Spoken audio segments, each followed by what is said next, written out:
Tengan un bendecido día. La paz del Señor que sobrepasa todo entendimiento esté con cada uno de ustedes. Qué maravillosa paz. Solamente Él puede darla. Qué gozo también cuando estamos dentro de los propósitos del Señor, estamos obedeciendo su palabra y estamos con todo el deseo de compartir también el mensaje de vida, el mensaje de salvación, el mensaje de buenas noticias, que es el Evangelio del reino de Dios. Hermanos amados, hoy quiero compartir con ustedes acerca del tema de la oración y más específicamente el tema de la intercesión. Ustedes y yo sabemos que la oración tiene algunas áreas, principalmente la alabanza, la adoración, el rendir nuestras vidas delante de Dios. ¡Qué precioso! Esta es una área que jamás debe quedar aparte cuando nosotros oramos en acción de gracias, en alabanza al Rey de Reyes y Señor de Señores, orando también por asuntos personales, familiares. El Señor Jesucristo nos dice que hay totalmente área para esto también, y por supuesto también orar por otros. Y es a esto último que se le llama la intercesión, cuando como sacerdotes del Dios Altísimo nos ponemos delante de Él, delante de su trono de gracia, delante de su altar, orando por otros, ya no por nosotros, sino por otras personas, y aún por personas que no conocemos y que con toda seguridad no las vamos a ver aquí en la tierra. Hermanos amados, de la oración y de la intercesión se ha hablado tanto a través de los siglos.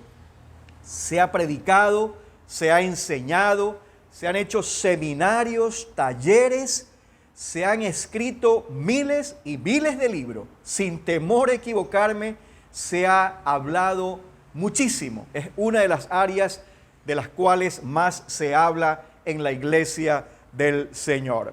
No obstante, en el momento de que se hace una convocatoria para que los hermanos vengan a orar, es la disciplina que menos convoca, a la cual menos asistentes llegan. Les comento algo, un pastor con un tono frustrado y abriendo su corazón le cuenta a un consiervo su frustración, porque cuando él hace las convocatorias, le decía, en su iglesia apenas va un 10%, si acaso un 15%, y en el mejor de los casos un 25%, esto es la cuarta parte de su congregación. El consiervo amigo le dice, oye, tú deberías sentirte feliz. Cuando yo hago convocatorias para orar en mi iglesia, ni mi familia asiste, si acaso uno o dos. Hermanos, pareciera que esto es una broma y de pronto arranca alguna sonrisa entre algunos de nosotros, pero es una realidad muy, pero muy lamentable. El pueblo de Dios se está perdiendo la ocasión de tocar el corazón de una manera impresionante. Hermanos, en la intercesión hay un poder que no ha sido descubierto por millones y millones de creyentes alrededor del mundo. Obviamente, el intercesor por excelencia, lo tenemos como ejemplo a nuestro Señor Jesucristo. Él intercedió mientras estuvo aquí en la tierra, Dios hecho hombre, la palabra del Dios viviente, aquí en la tierra, habiendo tomado forma de siervo. Él oró por sus discípulos y oró por ti y por mí. Oró por quienes estamos viendo este video, viendo este mensaje, oyendo este mensaje en este mismo momento. Así, la trascendencia de la oración intercesora de nuestro Señor Jesucristo. Pero ¿saben algo? Hoy, a pesar de que hemos hablado tanto de la intercesión de nuestro Señor Jesús, hoy quiero hablar de alguien que tiene el perfil, no diría perfecto, pero un perfil maravilloso de un intercesor, de alguien que mueve la mano del Señor con la intercesión. Y es alguien que no es muy conocido. Yo diría más bien, es un personaje desconocido que se pierde en los anales de la historia y se pierde también entre las páginas de la revelación escrita que es nuestra Biblia, la Biblia que tienes allí en casa, la Biblia que tienes aquí en este momento. Yo quiero que abras tu Biblia en la carta a los Colosenses. De este personaje, Pablo es el único que habla, y habla tan solamente en 3 ocasiones. 2 en la carta a los Colosenses, la cual tú estás abriendo en este momento en el capítulo 4, y nos vamos a detener en 2 versículos, el 12 y el 13, y también habla en la carta a su amigo Filemón, habla de este personaje que es Epafras. ¿Cuántos han oído hablar de Epafras? ¿Cuántos saben qué hizo Epafras? ¿Cuántos saben las características que tuvo Epafras y concretamente como un intercesor? Bueno, si alguno no lo ha conocido o si pocos saben de él, hoy vamos a profundizar en unos 20 minutos aproximadamente acerca de este hombre y lo que él hizo como un intercesor. Versículo 12 y versículo 13 del capítulo 4 de la carta a los Colosenses. Padre, en el nombre de Jesús, arroja luz a esta palabra, de modo que vivamos tu palabra y no solamente seamos oidores de ella. En el nombre de Jesucristo oramos. En la versión Reina Valera quiero ver algunas versiones con ustedes, porque hay algunas frases muy interesantes en las traducciones que son muy decidoras. Versículo 12 y versículo 13. Os saluda Epafras, este es el personaje, el cual es uno de vosotros, siervo de Cristo, siempre rogando. Ponga atención a cada palabra, mi hermano. Siempre rogando encarecidamente por vosotros en sus oraciones, para que estéis firmes, perfectos y completos en todo lo que Dios quiere. Porque de él, dice Pablo, doy testimonio de que tiene gran solicitud por vosotros y por los que están en Laodicea y los que están en Hierápolis. Estas 2 últimas son también 2 congregaciones de creyentes del Señor Jesucristo. Ahora quiero pasar a leer también la versión Peshitta de los antiguos manuscritos arameos, porque encuentro también una frase muy interesante que ha sido traducida. Dice, saludos de Epafras, que es uno de ustedes, siervo de Cristo, quien siempre está trabajando por ustedes en oración. ¿Alguna vez alguien le ha dicho que está trabajando por usted en oración? Bueno, Jesucristo lo está haciendo. Probablemente su pastor, probablemente algún familiar suyo, probablemente algún amigo o hermano que lo ama a usted. Se trabaja orando, hermanos.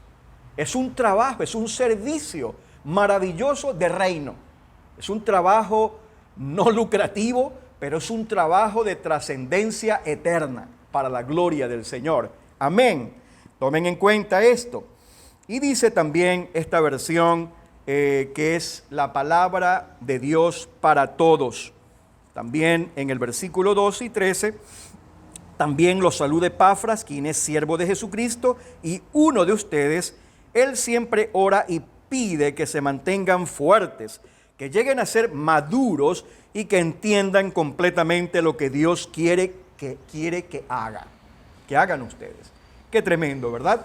Aquí vemos entonces algunas características de este personaje que se ha perdido en los anales de la historia y que no todo creyente comenta acerca de él. Pero de él podemos tomar también ejemplo, así como tomamos ejemplo de Jesucristo, el intercesor por excelencia, de Pablo mismo. También podemos tomar ejemplo, podemos ver el ejemplo de este hombre llamado Epafras. ¿Qué vemos en Epafras? Es un creyente, no podía ser de otra manera, es un creyente de Jesucristo. Me llama mucho la atención que Pablo dice, es uno entre ustedes, es uno entre ustedes. ¿Quién es Epafras, hermanos? Es uno entre los hermanos, los miembros de Colosas. Es una persona más dentro de este conglomerado de creyentes. Pero veamos qué hizo Epafras por los hermanos de Colosas. Y vayamos al capítulo 1, y desde el versículo 3 podemos ver algo más de las características, o de qué hizo más bien Epafras con la congregación de Colosas. Dice Pablo en el versículo 4 en adelante: habiendo oído de vuestra fe en Cristo Jesús y del amor que tenéis a todos los santos, a causa de la esperanza que os está guardada en los cielos, de la cual ya habéis oído por la palabra verdadera del Evangelio, ya habéis oído, que ha llegado hasta vosotros, así como a todo el mundo, y lleva fruto y crece también en vosotros, desde el día que oísteis y conocisteis la gracia de Dios en verdad, como lo habéis aprendido de Epafras, nuestro consiervo amado, que es un fiel ministro de Cristo para ustedes. ¿Se dan cuenta, hermanos? Pablo, el misionero que trabaja en equipo, él ha dejado a Epafras en esta congregación que probablemente como equipo fundaron, pero es evidente que Epafras ha tenido una responsabilidad allí en esta congregación. La responsabilidad de enseñar. Epafras es un maestro. La responsabilidad de evangelizar, y por cierto, está cumpliendo también el rol apostólico. Así que Epafras es un apóstol, es un maestro, es un evangelista, es un siervo. Antes que todo eso, es un siervo fiel. Esto es interesante. Como leímos al principio, Pablo les habla a los hermanos de Colosas de Epafras, pero no les dice: miren, es el líder Epafras, es vuestro dirigente. No, les dice: es uno entre ustedes.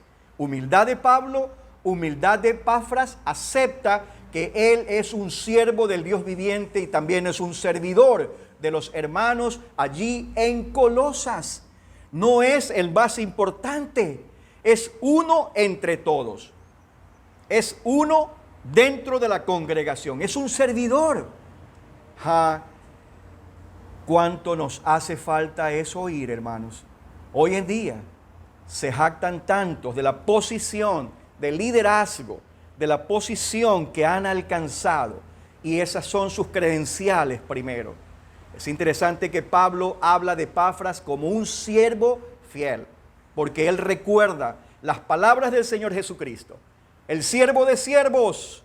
Él dice: yo he venido a servir, no para ser servido, no para jactarme de una posición de relevancia, de importancia, porque soy más importante. Él vino a servir. Y Epafras sigue el ejemplo de Pablo y sigue el ejemplo también del Señor Jesucristo. Aleluya. Hermanos amados, vemos entonces en Epafras un hombre humilde, un hombre que es un siervo, tiene fidelidad, es diligente, se ha mantenido, ha perseverado con la iglesia en Colosas hasta que ellos alcancen la madurez, y sigue orando por ellos para que sigan en la madurez espiritual y perfeccionándose, tomando en cuenta lo que dijo Jesucristo, que Él perfeccionará la obra que ha hecho en nosotros. Él la perfeccionará. Y en base a esa palabra, Epafras está orando. Él es un hombre paciente también. Hermanos amados, se necesita paciencia para acompañar a los hermanos que están creciendo en la fe, para hacer los estudios bíblicos, para enseñarles la palabra, para educarlos dentro del reino de Dios, hermanos amados, para que ellos también lleguen a ser siervos líderes posteriormente. Es eso lo que el Señor quiere, mis hermanos. Entonces vemos todas estas cualidades de Epafras, el compañero de Pablo, compañero de milicia, como él mismo dice, y vemos que es un hombre, por cierto, lleno del amor de Dios. Hermanos, pero ¿por qué estamos hablando de estas cualidades cuando lo que se ha declarado es la oración intercesora? Y les prometí enfatizarme más en lo que es la intercesión, porque claramente, mis hermanos, no se puede llegar a ser un intercesor eficaz si no se tienen estas cualidades que están aquí descritas, hablando de Epafras, este hombre, siervo, humilde, fiel, diligente, paciente y lleno del amor de Dios. Sigamos en el versículo 12, mis hermanos, y vemos cómo ora Epafras. Dice, siempre rogando, siempre rogando. Hermanos, tomen en cuenta esa palabra. Cuando usted quiere decirle a alguien que ora a menudo, que de vez en cuando ora por ella, usted no le puede decir que siempre está orando, porque estaría mintiendo. Yo mismo también a mis hermanos les digo, hermano, estoy orando por ti. No le digo estoy orando cada día, porque de pronto se me va a pasar por alto. Pero en este tiempo que Epafras estaba acompañando a Pablo en su confinamiento, en su reclusión domiciliaria, estaba preso domiciliariamente en Roma, él está aprovechando este tiempo para orar cada día. Hermanos, debemos aprovechar los tiempos. Cuando hemos estado confinados por tanto tiempo, hemos estado encerrados en nuestras casas, es el tiempo para orar más intensamente, para interceder más intensamente que cuando estamos en nuestras labores cotidianas. Es que es así, hermano, en lo natural. Pero tenemos que tomar este ejemplo de Epafras, orar más a menudo en intercesión por otros, valga la redundancia. Epafras oraba siempre por los hermanos de Colosa. ¿Y cómo ora? ¿Cómo ora el Epafras? ¿Cómo está orando Epafras? Esta versión que leímos también habla de que él oraba con fervor, fervorosamente. Oraba con pasión, con fervor. Y esto me trae también a la mente una anécdota, si se le puede llamar, dentro del ministerio de uno de los grandes evangelistas del siglo XIX. Del siglo XIX, sí. Cuando él iba a predicar, a evangelizar en algún país, en algún lugar, él siempre enviaba un equipo de intercesores. Iban como punta de lanza. El equipo de intercesores estaba dentro de un hotel, dentro de una hostería o algo por el estilo, y allí oraban con fervor por las almas que iban a oír el mensaje de salvación, las buenas noticias del reino de Dios. En una ocasión, uno de los empleados del hotel se le acercó al evangelista para decirle, ¿sabe usted, señor?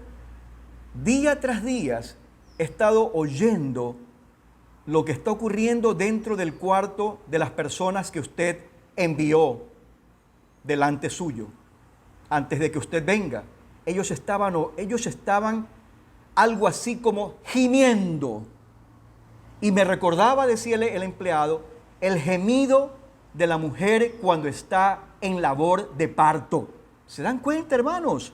Y el evangelista le dijo, mire, le dice, caballero, estas personas oran fervientemente y me han dicho que cuando oran por las almas, por la conversión de las almas, para que nazcan de nuevo, ellos sienten precisamente eso, que están alumbrando hijos espirituales. Y ese es el clamor, y ese es el fervor. Oh, hermanos, si nosotros pudiésemos también orar con ese fervor, hermanos, por la conversión de familiares, de amigos, por nuestra ciudad, por el país, por el mundo, por las cosas que están ocurriendo. ¿Cuántos estamos orando con ese fervor que oraba Epafras, que oraban también estas personas de la anécdota que acabo de contar? Hermanos, vemos esta cualidad en Epafras. Y algo más también, dice en el capítulo 4, todavía estamos, dice que él ora fervorosamente, encarecidamente, ruega por ellos en sus oraciones para que estén firmes, para que sean perfectos y completos en todo lo que Dios quiere que ellos hagan. Y quiero irme nuevamente a esta versión donde podemos ver aquí para qué ora Epafras o cuáles son los motivos de oración de Epafras. Dice, él siempre ora y pide que se mantengan fuertes, que lleguen a ser maduros y que entiendan completamente lo que Dios quiere que hagan.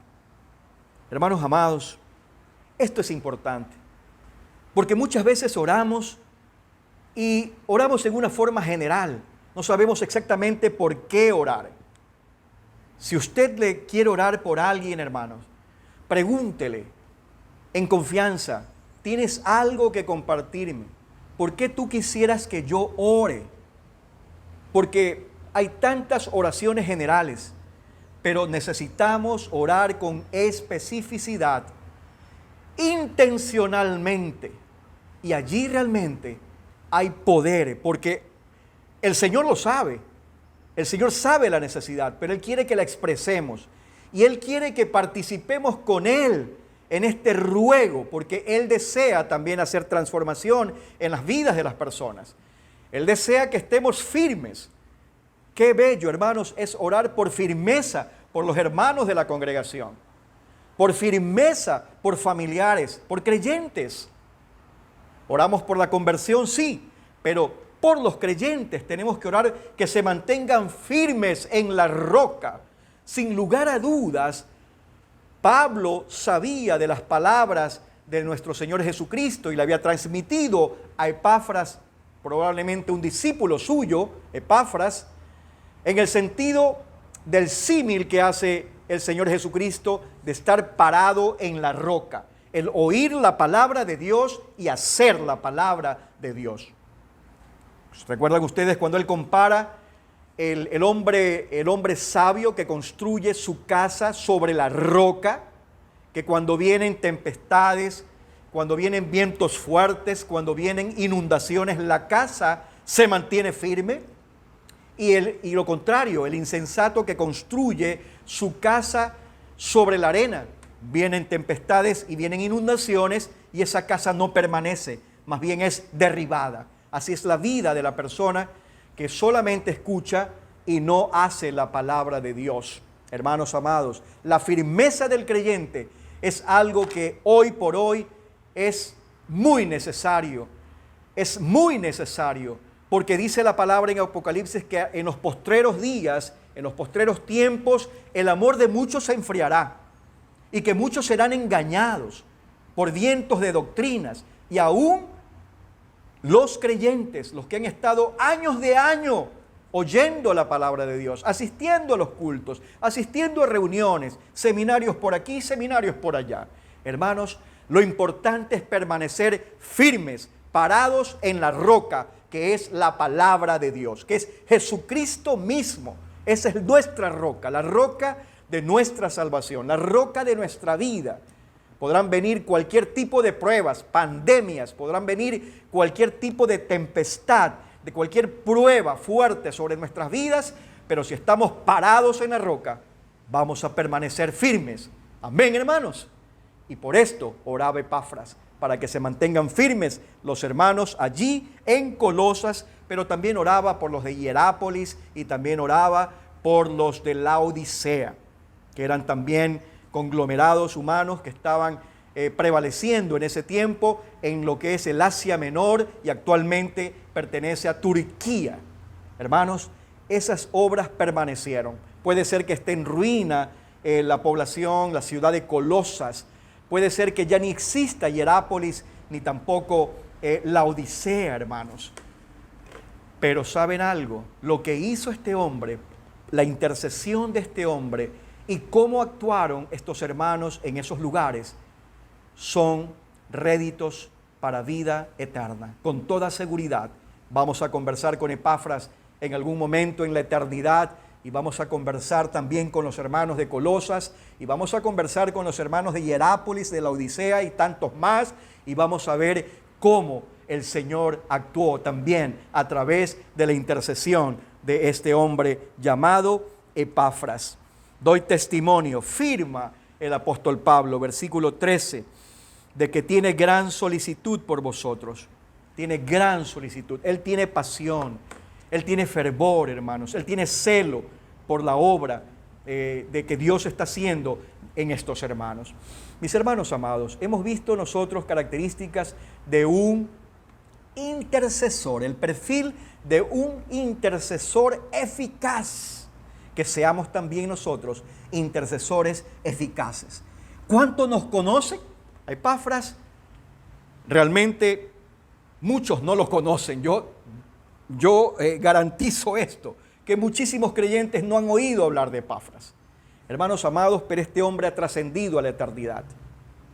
Hermanos, puede que poca gente nos conozca en Ecuador, en nuestra ciudad, en el mundo, pero lo que tú hagas y lo que yo haga en favor de otros, orando por firmeza, orando porque se cumplan los propósitos de Dios en las vidas de esas personas, orando por el perfeccionamiento de la obra de Dios en esas personas, sin lugar a dudas, va a trascender a la eternidad.